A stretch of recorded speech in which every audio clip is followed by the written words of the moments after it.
All right, let's dive into Earthquake 3D. It's basically a virtual geophysics lab. So how do you actually see an earthquake? Well, you build a virtual one to make the invisible visible. So how does it all work? Let's break the simulation down, starting with its digital crust. This whole world is built from hundreds of individual cubes, and each one represents a piece of rock. And this is key. You need all those separate cubes to see how the ground actually deforms inside. Now for the engine, the code that simulates the actual physics of seismic waves. First up, you've got P waves, or primary waves. Think of them as pure compression waves.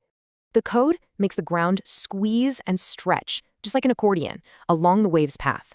Then you get S waves. Slower, yeah, but way more destructive, shaking the ground side to side.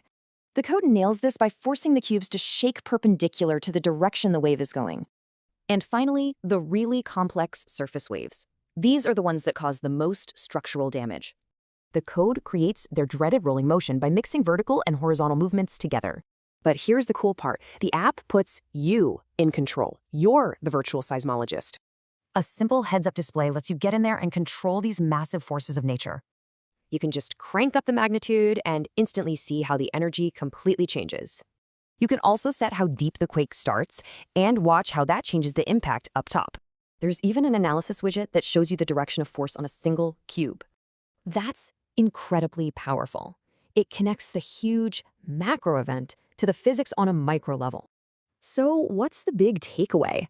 Look, this is way more than just a cool visualization.